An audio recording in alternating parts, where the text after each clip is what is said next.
Hello, my name is Christian and I'm going to introduce my modular shelter.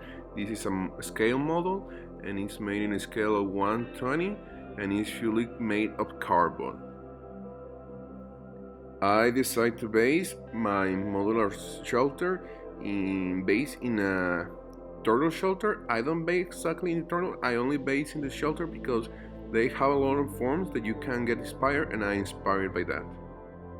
I decided to locate my shelter in a beach. I want to choose a beach, a beautiful beach. I start thinking in Cancun or Acapulco, but I don't want to establish in a popular beach, so I decided to establish in Tulum, Yucatan. This is my fully complete shelter. All the pieces that you can see is based in a design of a shelter or a turtle sea shelter, and is composed around 80 pieces of cardboard.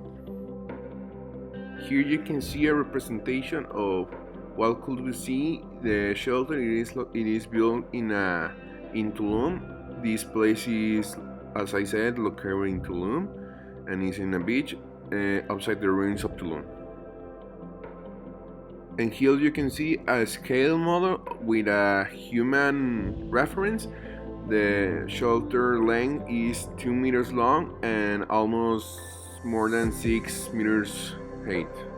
This is the only entrance of the shelter. It is located in a part in the corner and it is there procedure so that it does not interfere with the internal space and is used to the maximum. This is a complete view of the shelter. As you can see, the upper part is made in a hexagonal shape so that the structure can be round like a shell. This can be said to be the side view. As it is inspired by a shell, it has a little inclination of 40 degrees that goes from the front to the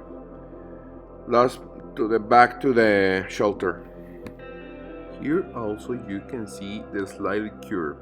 I want to reflect like a shell, a place where you could feel safe, comfortable and calm. A place where you could be relaxed, having the sea, the sun and everything that surrounds it.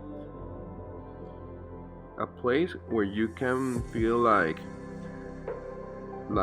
security in a tree, that you can feel comfortable, you can feel whatever you want. Like I said before, I decided to make the model out of cardboard because I consider it is a good material, a resistant one, that is easy to handle and cut to be able to do what I wanted. I proposed the real model to be made of both wood so that it could be resistant and withstand the environment where I want to put. So, the process of how we interlock this, the process of how I did it was to cut piece by piece and join them as I progress. The pieces are connected by a 2mm edge because I saw that the smaller the slammer, its grip was going to be stronger and they could be more stable. Therefore, it was more difficult to come loose. As you can see in the model, in the top I put an hexagon. I wanted to do the waist so that could make a circle. Then by means of 16 pieces with a shape similar to a shield, I connect them to the corners and between the corners a piece. I wanted to put in an angle to give it the appearance of being inclinated. The same happens in the next part. They are the same parts in the same way. At the base, there are pieces different from the rest of the structure attached in an inclined way, so that they will serve as a base and could be well supported. This is all that I have to say for my shelter. I hope you enjoy my video. Thanks for watching.